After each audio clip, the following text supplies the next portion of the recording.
नमस्कार, मैं अशोक पटवा और आप सभी का अपने चैनल पर स्वागत करता हूं। जैसा कि आप पिछली वीडियो में देख चुके हैं, भारतीय इतिहास को जानने के कौन कौन से सोर्स हैं। दो सोर्स, एक है आर्कियोलॉजिकल सोर्स या पुरातात्विक स्रोत, जिसके बारे में पिछली क्लास में मैं आपको बता चुका हूं। तो आज की वीडियो में मैं आपको बताऊंगा कि प्राचीन भारत को जानने के लिए साहित्य लिटरेचर वाले सोर्स कौन कौन से हैं। वैसे मैं आपको बता दूं कि साहित्य वाले जो सोर्स होते हैं उनके माध्यम से इतिहास को क्रमबद्ध तरीके से जानने में मदद नहीं मिलती, लेकिन हाँ, प्राचीन भारत का सामाजिक, धार्मिक, राजनीतिक क्रियाकलाप, विचार, इन सब के बारे में हमें बेहतरीन जानकारी ये साहित्यिक स्रोत से मिल जाती है। हम देखें प्राचीन भारतीय इतिहास के साहित्यिक स्रोत कौन कौन से हैं, तो ये तीन कैटेगरी में बटे हुए हैं। पहली कैटेगरी है धार्मिक साहित्य, दूसरी कैटेगरी है ऐतिहासिक साहित्य और तीसरी कैटेगरी है विदेशी यात्रियों का वर्णन। धार्मिक साहित्य में हम देखें प्राचीन भारत के जो प्राचीन धर्म हैं, उन प्राचीन धर्म की प्राचीन पुस्तकों से जो हमको उस समय की जानकारी मिलती है, उससे हमको इतिहास को जानने में मदद मिलती है। और इसी प्रकार ऐतिहासिक साहित्य का मतलब है कि जो राजा महाराजाओं के दरबार में जो साहित्यकार रहा करते थे और अपने अपने राजाओं के बारे में या उनके शासन के बारे में जो भी उल्लेख करते थे, उससे हमको इतिहास को जानने में मदद मिलती है। इसी प्रकार से हम देखें विदेशी यात्री, तो प्राचीन भारत में रोम से, यूनान से, चीन से और भी बहुत सारे देशों से समय समय पर अनेक यात्री भारत आए। उन्होंने उस समय के भारत को जैसा देखा वैसा लिखा, तो उनके उल्लेखित पुस्तकों से हमको उस समय के भारत को जानने में बहुत मदद मिलती है। तो साहित्यिक स्रोत में सबसे पहला है धार्मिक साहित्य। और जब धार्मिक साहित्य की बात आती है तो सबसे पहले जिक्र होता है वैदिक धर्म के साहित्य। और वैदिक धर्म के साहित्य की बात हो तो सबसे पहले जिक्र आएगा किसका? वेद। वेद शब्द की बात करें हम तो वेद शब्द का अर्थ होता है पवित्र ज्ञान या फिर आध्यात्मिक ज्ञान। वेद, हिंदू धर्म में वेदों को सबसे पवित्र और सबसे प्राचीनतम माना गया है। क्यों? क्योंकि हिंदू धर्म में ऐसा माना गया है कि वेदों की रचना साक्षात ईश्वर के द्वारा की गई है, इसीलिए सबसे पवित्र है और इसीलिए सबसे प्राचीन भी है वेद। और हम वेद की बात करें, चारों की चारों वेद मौखिक थे, गुरु शिष्य परंपरा में चले आ रहे थे। एक समय ऐसा आया जब ऐसा लगने लगा कि कहीं आने वाली पीढ़ी भूल ना जाए, तो भूल जाने से पहले ज़्यादा अच्छा है कि इसको लिपिबद्ध कर लिया जाए। तो याद रखिएगा आप कि वेदों को लिपिबद्ध करने का काम किसने किया है? महर्षि वेद व्यास के द्वारा किया गया। रचयिता कौन है वेदों का? साक्षात ईश्वर। और वेदों को लिपिबद्ध करने का काम किसने किया है? वेद व्यास ने किया है। हम देखें वेद चार हैं, ऋग्वेद, सामवेद, यजुर्वेद और अथर्ववेद। और वेदों की रचना के आधार पर ही हम देखें तो वैदिक काल को दो भागों में बांटा गया है। एक आर्यों के जीवन का वो समय जब आर्य ऋग्वेद की रचना कर रहे थे, उस समय को नाम दिया गया है पूर्व वैदिक काल या इसी को ऋग्वैदिक काल भी कहते हैं। दूसरा, जब अन्य तीनों वेदों की रचना हो रही थी तो उस समय को नाम दिया गया है उत्तर वैदिक काल।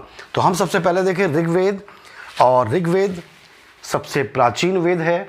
और इस समय संसार में एग्जाम में क्वेश्चन आता है कि ऋग्वेद के समय की एक और ग्रंथ है, कौन सी है वो?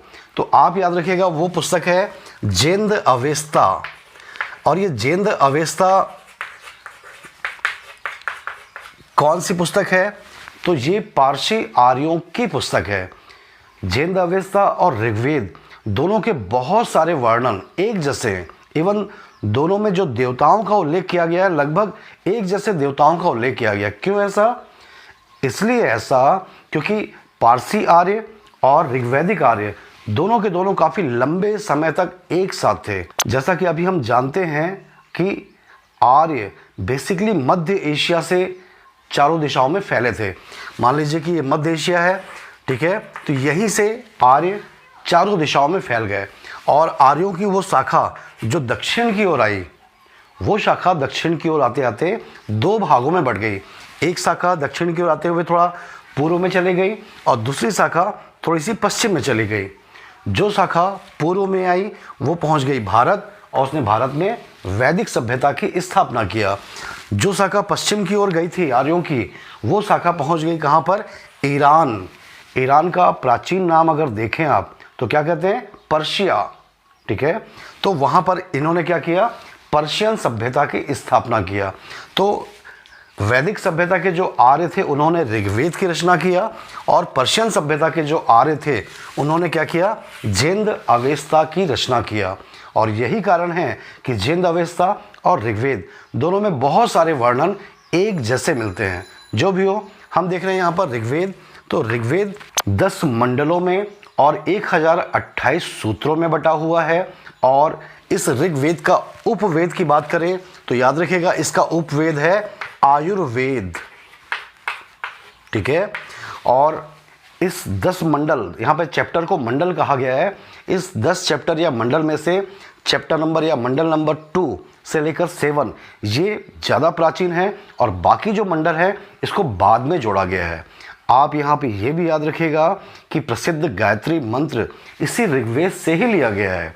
और एक और याद रखिएगा स्पेशली कि जो भारत में वर्ण व्यवस्था, समाज को जो 4 वर्णों में बांटा गया, ये जो व्यवस्था है इसका पहला उल्लेख इसी ऋग्वेद का जो सबसे लास्ट मंडल है, 10वां मंडल है, वहाँ पे इसका उल्लेख मिलता है कि चारों वर्णों की उत्पत्ति कैसे हुई। तो वर्ण व्यवस्था की उत्पत्ति का पहला उल्लेख हमको कहाँ से मिलता है? ऋग्वेद से ही मिलता है। और ऋग्वेद के उपवेद को आप जरूर याद रखिएगा कि ऋग्वेद का उपवेद क्या है? आयुर्वेद। इसी प्रकार हम देखें दूसरा वेद है सामवेद। और सामवेद में ऐसे सूत्रों को, ऐसे मंत्रों को रखा गया है जिसको ईश्वर के सामने गाकर पढ़ा जाता है। और गाकर पढ़े जाने के कारण ही सामवेद को भारतीय संगीत का जन्म स्रोत माना गया है। भारतीय संगीत की जितनी भी शैलियाँ हैं, हिंदुस्तानी शैली या जो भी शैलियाँ हैं, इन सारी की सारी संगीत की शैलियों का जनक या जन्म स्रोत कौन से वेद को माना गया है? सामवेद को माना गया है। और सामवेद में जो सूत्र हैं वो ओरिजिनल नहीं है बल्कि ऋग्वेद से ले लिए गए हैं। और ऋग्वेद से जब लिए गए तो ऐसे सूत्रों और ऐसे मंत्रों को ही लिया गया जिसको गाकर पढ़ा जा सके। ठीक है, यहाँ पर यह भी याद रखिएगा कि सामवेद का उपवेद कौन सा है? तो याद रखिएगा गंधर्व वेद। गंधर्व वेद जो है वो सामवेद का उपवेद है। ठीक है, तीसरा वेद हम देखें कौन सा है? यजुर्वेद। और यजुर्वेद का विषय क्या है? यज्ञ। यज्ञ के संबंध में जो भी क्रियाकलाप है उसका पूरा उल्लेख कहाँ से मिलता है? यजुर्वेद। और यजुर्वेद के भी अधिकांश मंत्र, अधिकांश सूत्र ऋग्वेद से ही लिए गए हैं। ठीक है, आप यहाँ याद रखिएगा कि यजुर्वेद का उपवेद क्या है? तो याद रखिएगा धनुर्वेद। यजुर्वेद का उपवेद है धनुर्वेद। ठीक है, इसी प्रकार से चौथा वेद है अथर्ववेद। चूंकि इसकी रचना अथर्वा मुनि के द्वारा की गई इसलिए इसका नाम पड़ गया अथर्ववेद। ये 40 चैप्टरों में बटा, 40 अध्यायों में बटा हुआ है और सभी अध्याय का विषय बिल्कुल अलग अलग है। कहने का मतलब इन चारों वेदों में से बहुत सारे विषय को कवर करने वाला वेद कौन सा है? अथर्ववेद। इसमें चिकित्सा का भी उल्लेख है, इसमें भूत प्रेत का भी उल्लेख है, इसमें आत्मा परमात्मा का भी उल्लेख है, इसमें झाड़ फूंक का भी उल्लेख है, जादू टोने का भी उल्लेख है। बहुत सारे विषयों को लेकर कौन सा वेद रचा गया? अथर्ववेद। तो याद रखिएगा अथर्ववेद को ब्रह्मवेद भी कहा जाता है। एग्जाम में पूछा गया है कि ब्रह्मवेद किसे कहा गया है?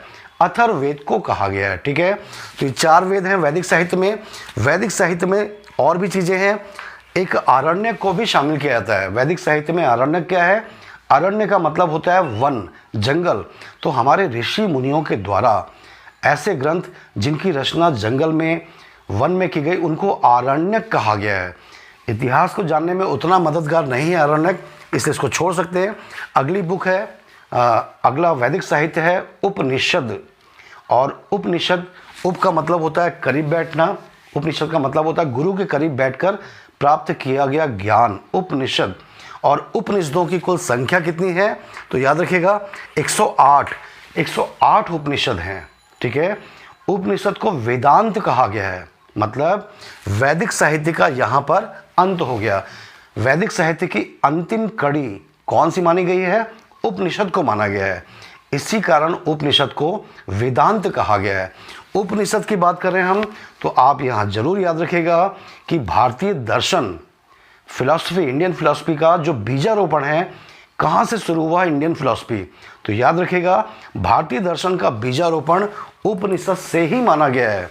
आपको मालूम होगा, प्राचीन षट दर्शन, प्राचीन भारत की दर्शन की जो 6 ब्रांचेस थी मुख्यतः, ये सब की सब कहाँ से उत्पन्न मानी गई हैं? उपनिषद से ही मानी गई हैं। 108 उपनिषद हैं। इन्हीं 108 उपनिषद में से एक उपनिषद से भारत का राष्ट्रीय वाक्य लिया गया है। भारत का राष्ट्रीय वाक्य कौन सा है? सत्यमेव जयते। कहाँ से लिया गया है?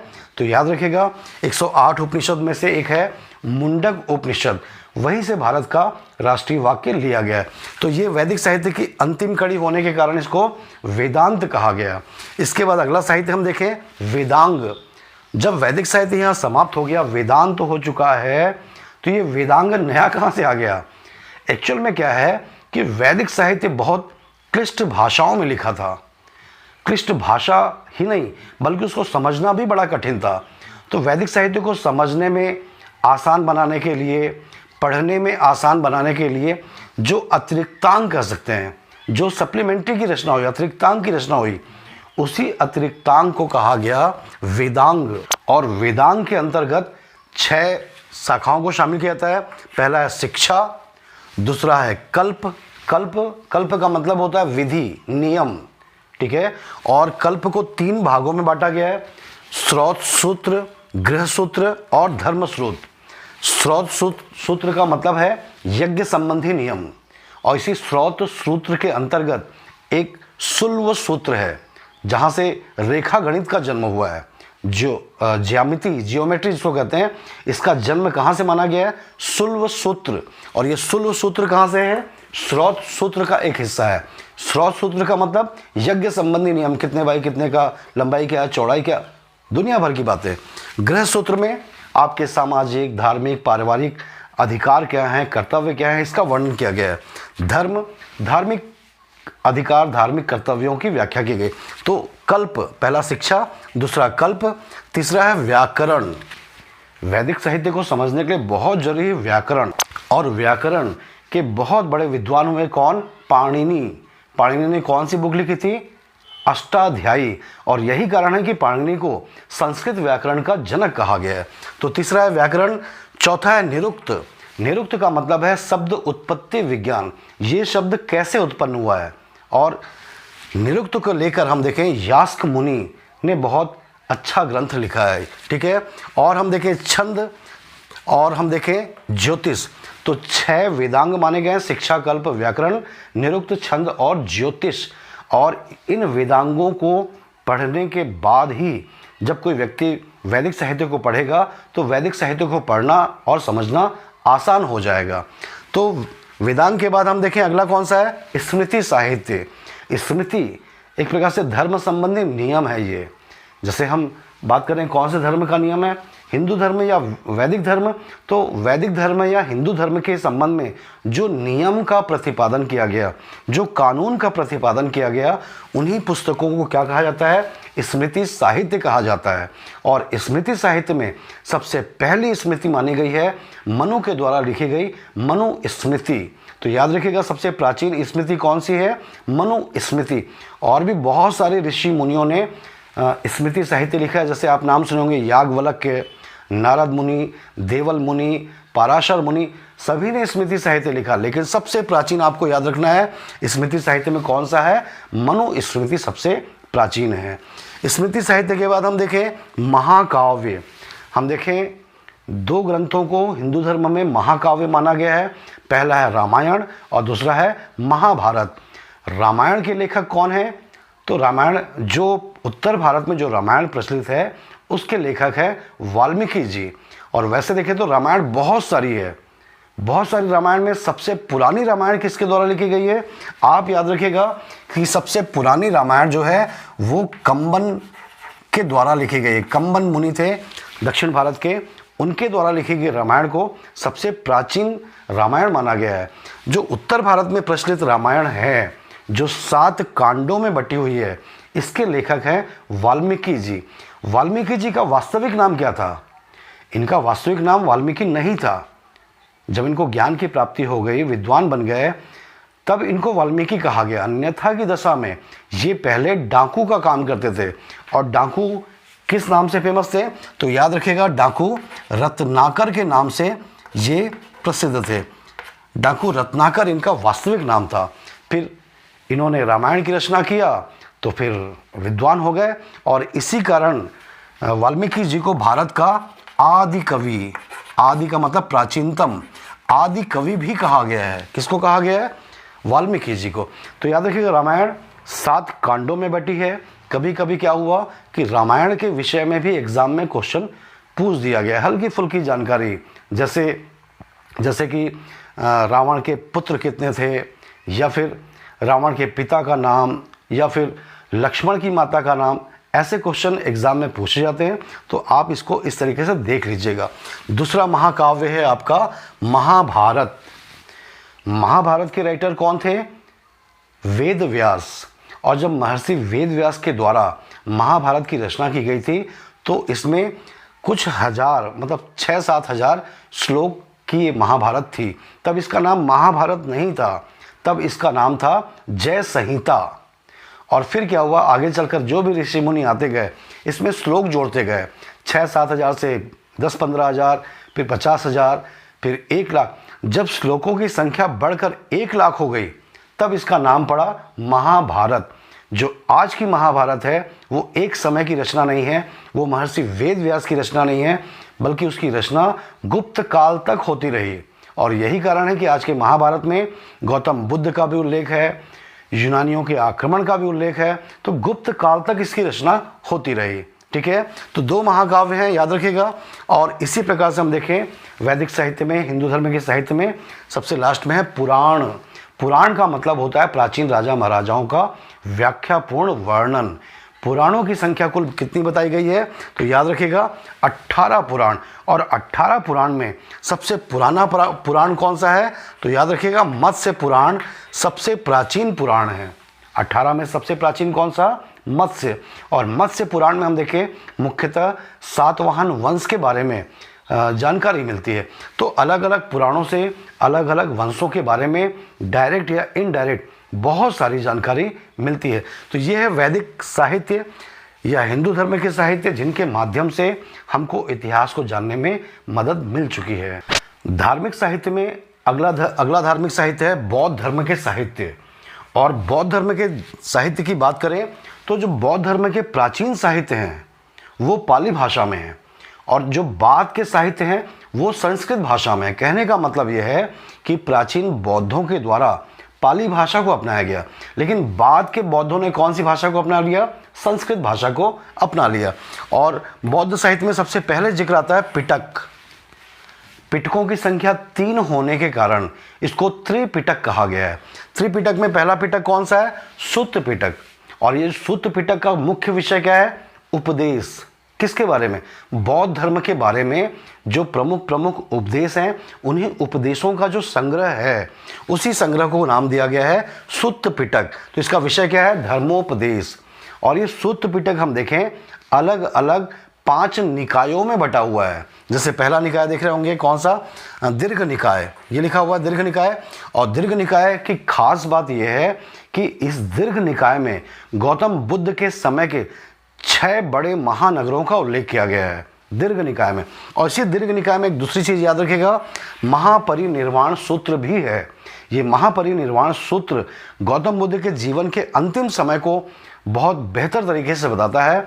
महापरिनिर्वाण सूत्र आप याद रखिएगा कौन से निकाय का हिस्सा है? दीर्घ निकाय का हिस्सा है। और ये दीर्घ निकाय कौन से पिटक का हिस्सा है? सुत्त पिटक का हिस्सा है। ठीक है, इसी प्रकार से दूसरा निकाय है मध्यम निकाय, तीसरा निकाय है संयुक्त निकाय, चौथा है अगुंतर निकाय।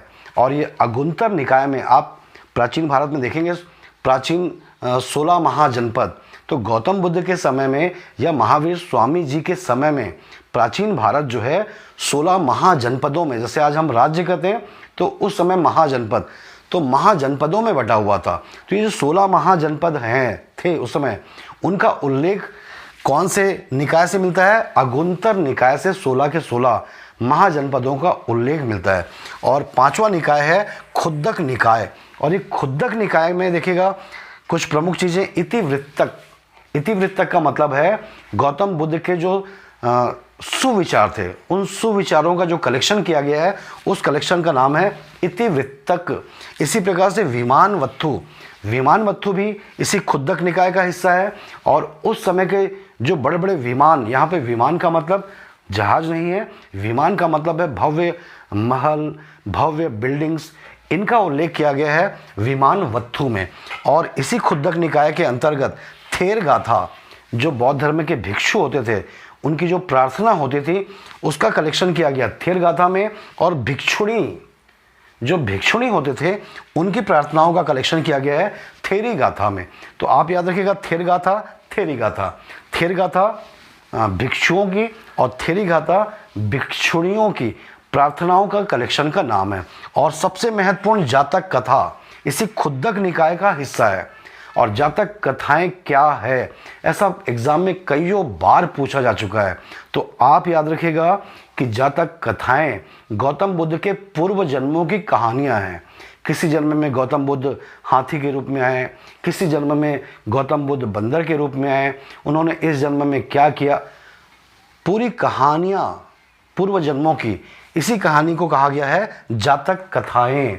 और ये जातक कथाएं कौन से निकाय का हिस्सा है? खुद्दक निकाय। और खुद्दक निकाय कौन से पिटक का हिस्सा है? सूत्र पिटक। तो आप याद रखिएगा, सूत्र पिटक इस तरह से 5 निकायों में बटा हुआ है। दूसरा पिटक कौन सा है? विनय पिटक। और विनय पिटक का विषय क्या है? नियम। किसके बारे में नियम? बौद्ध धर्म, बौद्ध संघ के बारे में नियम। ठीक है, तो इन नियमों का संकलन किया गया है विनय पिटक में। और विनय पिटक भी 3 भागों में बटा हुआ है, सूत्र विभंग, खंडका और परिवार पाठ। ठीक है, इसमें से परिवार पाठ की बात करें तो इसमें जो गृहस्थ जीवन में रहने वाले बौद्ध हैं, उनके जीवन में जो नियम बताए जाते हैं, उसका उल्लेख किया गया है। तीसरा पिटक है अभिधम्म पिटक। अभिधम्म का मतलब है दर्शन। बौद्ध धर्म की जो फिलॉसफी है, दर्शन है, उसका उल्लेख तीसरे पिटक में मिलता है, अभिधम्म पिटक। तो ये 3 पिटक हैं। पाली भाषा में इन पिटकों के अलावा मिलिंद पन्हों का भी उल्लेख आता है। बहुत बार पूछा गया है मिलिंद पन्हों के राइटर कौन है, तो याद रखिएगा नागसेन, बौद्ध भिक्षु नागसेन। और एक राजा थे मिनेंडर, जिसको मिलिंद भी कहा गया है। तो मिनेंडर और नागसेन दोनों के बीच में प्रश्न उत्तर शैली में बहुत सारे डाउट क्लियर किए गए। इन्हीं डाउट्स के क्लियर करने का कलेक्शन कहलाता है मिलिंद पन्हों। राजा मिनेंडर अपने डाउट पूछता था, भिक्षु नागसेन उसको सॉल्व करते थे। तो इसका पूरा कलेक्शन क्या है? मिलिंद पन्हों का विषय है। तो आप याद रखिएगा, पाली भाषा में है मिलिंद पन्हों, कई बार तो यही पूछा गया है। और इसके राइटर कौन है? नागसेन। इसी प्रकार से पाली भाषा में दीपवंश और महावंश, ये दीपवंश का और महावंश ये भी पाली भाषा में है। और ये सिंहल द्वीप के ग्रंथ हैं। सिंहल द्वीप याद रखिएगा, श्रीलंका को गौतम बुद्ध के समय में सिंहल द्वीप कहा जाता था। तो उसी सिंहल द्वीप की पुस्तकें हैं, दीपवंश, महावंश, याद रखिएगा पाली भाषा में है। इसके अलावा हम देखें तो पाली भाषा को छोड़कर बौद्धों ने क्या किया? संस्कृत भाषा को अपना लिया और उनकी सारी पुस्तकें फिर संस्कृत में लिखी जाने लगी। संस्कृत भाषा में लिखी गई पुस्तकों में हम देखें बुद्ध चरित्र, और इसके राइटर कौन थे? अश्वघोष। बुद्ध चरित्र को बौद्ध धर्म की रामायण कहा गया है। जैसे रामायण में राम के चरित्र का उल्लेख किया गया है, बिल्कुल वैसे बुद्ध चरित्र में गौतम बुद्ध के चरित्र की व्याख्या की गई है। तो इसलिए बौद्ध धर्म का रामायण बुद्ध चरित्र के राइटर कौन थे? अश्वघोष। इसी प्रकार से एक और महत्वपूर्ण पुस्तक है संस्कृत भाषा में, महाविभाषा शास्त्र, और इसके लेखक हैं वसुमित्र।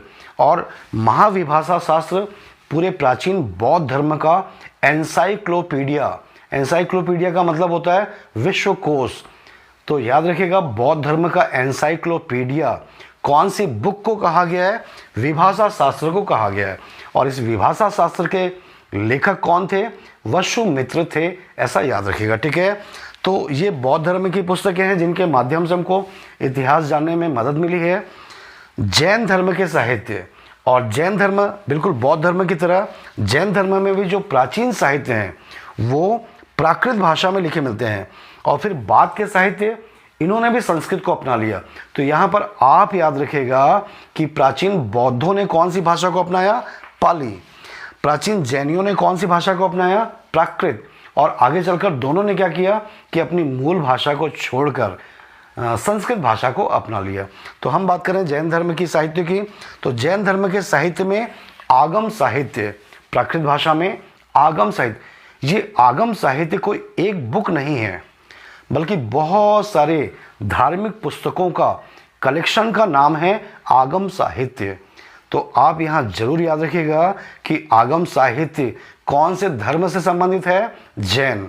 और ये कोई एक बुक नहीं है, बल्कि बहुत सारी पुस्तकों का, धार्मिक पुस्तकों का एक कलेक्शन का नाम है आगम साहित्य। आखिर इसमें क्या क्या शामिल होता है? इसमें 14 पर्वों को शामिल किया गया है। पर्व, कई बार तो ये भी पूछा है कि पर्व कौन से धर्म से हैं, तो याद रखिएगा पर्व जैन धर्म से।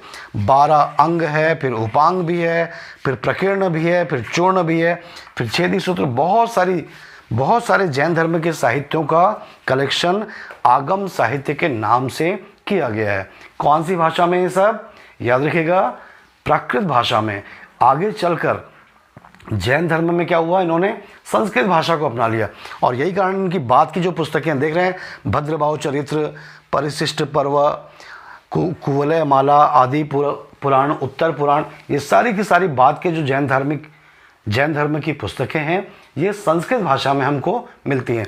तो ये धार्मिक साहित्य हैं जिनके माध्यम से हमको प्राचीन भारत के बारे में सामाजिक, धार्मिक, राजनीतिक, आर्थिक उनके विचार और क्रियाकलाप के बारे में जानकारी मिलती है। इसी प्रकार धार्मिक साहित्य में दूसरी कैटेगरी है ऐतिहासिक साहित्य। और ऐतिहासिक साहित्य का मतलब है कि राजा महाराजाओं के दरबार में रहने वाले साहित्यकार जिन्होंने अपने राजा के बारे में या उनके शासन के बारे में डायरेक्ट या इनडायरेक्ट जो भी उल्लेख किया है वो आज हमको इतिहास को जानने में काफ़ी मदद करता है। तो यहाँ पे सिर्फ 10 नाम है, आपको कम से कम 50-60 नामों का कलेक्शन करना होगा, क्योंकि यहाँ पे बुक्स और उसके राइटर का नाम पूछता है या फिर किस राजा का उल्लेख किया गया वो पूछा जाता है। तो हम देख रहे हैं अर्थशास्त्र, और अर्थशास्त्र के राइटर कौन है? चाणक्य, जिनको कौटिल्य भी कहा गया है, लेकिन इनका वास्तविक नाम ना तो चाणक्य था ना ही कौटिल्य। तो इनका वास्तविक नाम क्या था? तो याद रखिएगा इनका वास्तविक नाम था विष्णुगुप्त, और ये चंद्रगुप्त मौर्य के प्रधानमंत्री थे, और इन्होंने चंद्रगुप्त मौर्य के शासन प्रशासन के बारे में बहुत अच्छा वर्णन अर्थशास्त्र में किया है। आप यहाँ पे ये याद रखिएगा कि अर्थशास्त्र का विषय अर्थशास्त्र नहीं है, इकोनॉमिक्स नहीं है, तो फिर क्या है? राजनीति है, राजनीति और प्रशासन है। भारत में राजनीति और प्रशासन के विषय पर लिखी गई पहली पुस्तक कौन सी है? अर्थशास्त्र। और इसी कारण चाणक्य या कौटिल्य को भारत का मैकियावली कहा गया है। मैकियावली कौन था? मैकियावली यूरोप में राजनीति के विषय पर लिखने वाला पहला व्यक्ति था मैकियावली। मैकियावली की बुक का नाम था द प्रिंस। तो पहला यूरोपीय जिसने राजनीति के ऊपर बुक लिखा वो बुक थी द प्रिंस, और वो व्यक्ति था मैकियावली। तो वही काम हम देखते हैं भारत में किसने किया? चाणक्य या कौटिल्य ने। भारत में राजनीति के विषय पर पहली बुक लिखने वाले व्यक्ति कौन थे? चाणक्य। इसीलिए भारत का मैकियावली चाणक्य को कहा गया है, ठीक है। इसी प्रकार दूसरी बुक हम देखें मुद्रा राक्षस, और इसके राइटर हैं कौन? विशाख दत्त। और मुद्रा राक्षस में हम देखें नंदवंश का विशाख दत्त, नंदवंश का पतन, मौर्य वंश की स्थापना, षड्यंत्र, साजिशें, विस्तार से उल्लेख किया गया कैसे षड्यंत्र हुआ क्या नहीं। तो मौर्य वंश की स्थापना और नंद वंश के पतन के बारे में बहुत अच्छा वर्णन हमको मुद्रा राक्षस से मिलती है, जिसके राइटर कौन है? विशाख दत्त। इसी प्रकार से तीसरी बुक है अष्टाध्यायी, जैसा कि मैं अभी कुछ देर पहले बता चुका हूं कि इसके राइटर कौन है, पाणिनि। और ये कौन से विषय की बुक है, तो याद रखिएगा ये संस्कृत व्याकरण की बुक है। और न केवल संस्कृत व्याकरण की, बल्कि ये संस्कृत व्याकरण की सबसे पहली पुस्तक है। इसी कारण पाणिनि को संस्कृत व्याकरण का जनक भी कहा गया है। ठीक है, हम देखें एक और बुक है यहाँ पर, अभिज्ञान शाकुंतलम। इसके राइटर कौन है, अभिज्ञान शाकुंतलम के राइटर कालिदास, जिनको भारत का शेक्सपियर भी कहा गया है। और अभिज्ञान शाकुंतलम का विषय क्या है, तो आपको मालूम होगा एक राजा दुष्यंत थे, उनकी रानी शकुंतला थी, और इन दोनों के पुत्र कौन थे, भरत, राजा भरत। और ये राजा भरत कौन थे, जिनके नाम पर इस देश का नाम भारतवर्ष हुआ। तो ये अभिज्ञान शाकुंतलम ही है जहाँ से इस देश का नाम भारतवर्ष हुआ। इसके राइटर कौन थे, कालिदास, जिनको भारत का शेक्सपियर कहा गया है।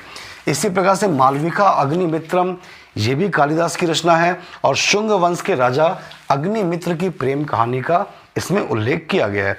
इसी प्रकार हम देखें मृच्छकटिकम, ये गुप्त वंश के समय की पुस्तक है। और इसके राइटर कौन है, शूद्रक इसके राइटर थे। ठीक है, राजतरंगिणी, राजतरंगिणी के राइटर कौन, तो याद रखेगा इसके राइटर हैं कल्हण। और राजतरंगिणी में कहाँ का उल्लेख मिलता है, तो याद रखेगा इसमें कश्मीर का इतिहास हमको मिलता है। और कश्मीर का इतिहास तो मिलता ही है, साथ में राजतरंगिणी को भारत में जितनी भी पुस्तकें हैं उनमें सबसे पहली ऐतिहासिक पुस्तक माना गया है राजतरंगिणी। कौन था राइटर, कल्हण मुनि। ठीक है, और हम देखें नौ साहसांग चरित, और इसके राइटर हैं पद्मगुप्त परिमल। और पद्मगुप्त परिमल के द्वारा नौ साहसांग चरित में हमको राजपूत युग के समय में स्पेशली विशेषकर हमको परमार वंश के बारे में अच्छी खासी जानकारी मिल जाती है। इसी प्रकार हम देखें विक्रमांक देव चरित, और इसके राइटर हैं बिल्हण। कौन, ये कल्हण है तो इन्हीं के भाई कह लीजिए, भाई तो नहीं थे लेकिन फिर भी बिल्हण। और इस विक्रमांक देव चरित में हम देखें तो राजपूत युग का बहुत अच्छा वर्णन है, खासकर पाल, प्रतिहार, इन सब का वर्णन मिलता है। प्रबंध चिंतामणि, और इसके राइटर कौन है, तो याद रखिएगा मेरु तुंगाचार्य, मेरु तुंगाचार्य। और प्रबंध चिंतामणि में भी हम देखें तो मुख्यतः राजपूत युग के बारे में बहुत सारी जानकारी हमको मिलती है। तो यहाँ पे मैं सिर्फ 10 एग्जाम्पल के लिए आपको बताया हूँ। आपको कम से कम 60-70 पुस्तकों का नाम, उनके राइटर का नाम, किस वंश की जानकारी मिलती है, या कुछ स्पेशली कुछ उल्लेख है, तो वो आप यहाँ पे ज़रूर याद करके रखें, क्योंकि परीक्षाओं में अक्सर पूछा गया है। तीसरा सोर्स है विदेशी यात्रियों का वर्णन। और विदेशी यात्रियों की बात करें तो बहुत सारे अलग अलग जगह से विदेशी आए थे। तो इन विदेशियों में सबसे पहले हम देखें यूनानियों के द्वारा जो भारत के बारे में वर्णन किया गया है। तो यूनानी विदेशी यात्रियों में हम देखें तो इनको हम 3 कैटेगरी में बांट के देखते हैं। पहला सिकंदर के पहले के, सिकंदर के आक्रमण जब हुआ उसके पहले के जो थे, दूसरा सिकंदर के समय के, और तीसरा सिकंदर के बाद जो भारत में आए थे। सिकंदर के पहले की बात करें तो इसमें नाम आता है टेसियस। और टेसियस ऐसा यूनानी था जो ईरान राज्य में राजवैद्य के, मतलब डॉक्टर, राजा का डॉक्टर, राजवैद्य के रूप में स्थापित था। और टेसियस के द्वारा 2 पुस्तकें लिखी गई, एक इंडिका और एक पर्शिका। ईरान को पर्शिया भी कहते हैं, तो ईरान के बारे में, पर्शिका के बारे में पर्शिका, और इंडिया के बारे में इंडिका। दुर्भाग्य से दोनों पुस्तकें नहीं मिल पाई हैं, लेकिन बाद के यूनानी विदेशियों ने क्या किया, इंडिका और पर्शिका को बेस बनाकर काफ़ी कुछ लिखा है। टेसियस के बाद हम सिकंदर के पहले और देखें तो यहाँ पे गलती से मेगास्थनीज लिखा गया था, हेरोडोटस। और हेरोडोटस ऐसा यूनानी था जिसको इतिहास का पिता कहा गया है। और इसी हेरोडोटस के द्वारा कौन सी बुक लिखी गई, हिस्टोरिका। और हिस्टोरिका को पूरे विश्व में इतिहास के विषय पर लिखी गई पहली पुस्तक माना गया है। और इसी कारण हेरोडोटस को विश्व इतिहास का जनक कहा गया है, हिस्ट्री का फादर ऑफ हिस्ट्री कहा गया है। तो ये दोनों कौन थे, सिकंदर के पहले के यूनानी थे। सिकंदर के बाद के जो यूनानी थे वो कौन, तो हम देखते हैं पहला नाम नियार्कस। ये सिकंदर के जहाजी बेड़े का कैप्टन था और इसने अच्छा खासा वर्णन किया सिकंदर के बारे में।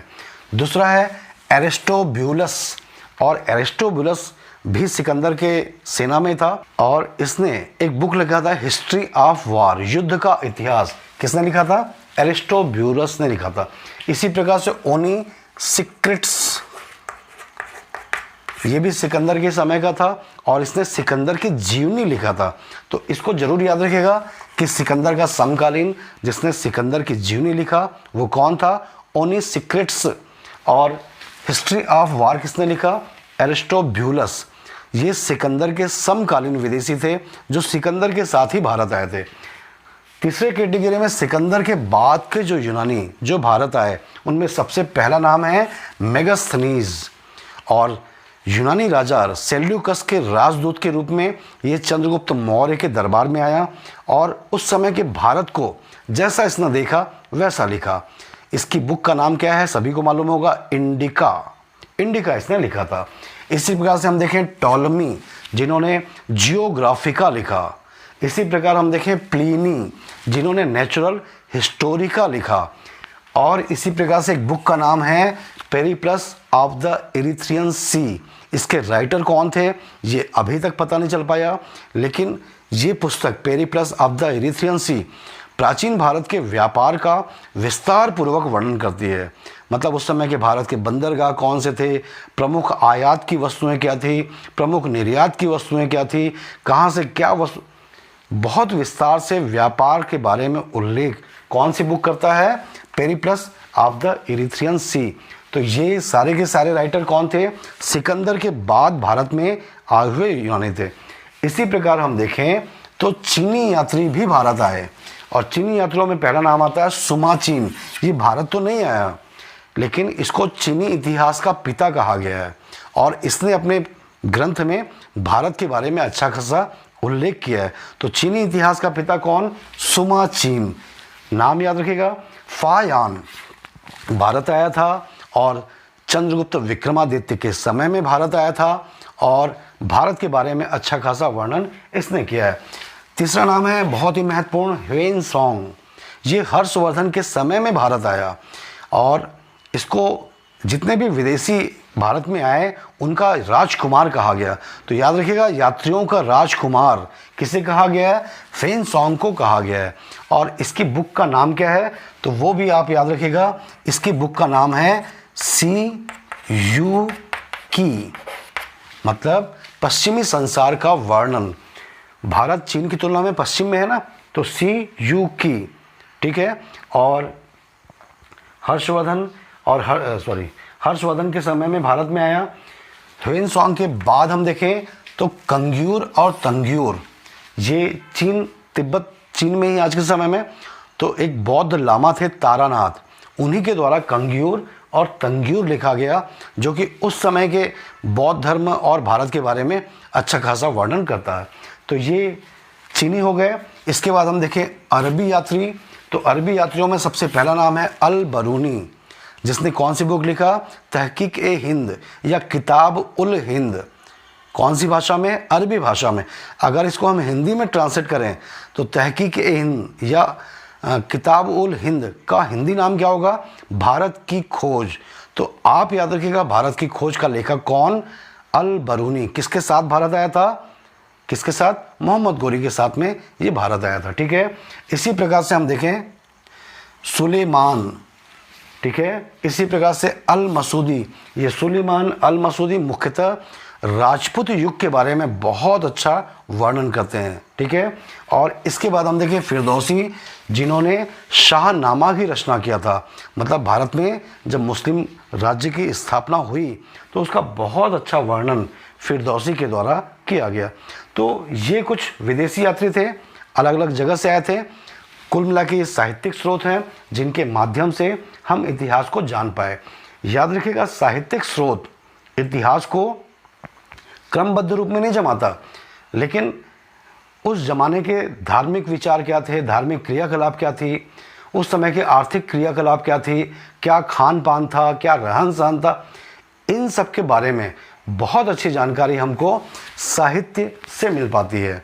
तो भारतीय इतिहास के दो स्रोत, एक पुरातात्विक और साहित्य दोनों हो चुका है। अब हम अगले वीडियो में देखेंगे भारतीय इतिहास का पहला चैप्टर, सिंधु घाटी की सभ्यता। आपको आपके एग्ज़ाम के लिए ये वीडियो, ये विषय उपयोगी लगा हो तो इस वीडियो को लाइक करिएगा और जो भी एग्ज़ाम की तैयारी कर रहे हैं उन तक शेयर करके पहुंचा भी दीजिएगा। आपने समय दिया इसके लिए बहुत बहुत धन्यवाद।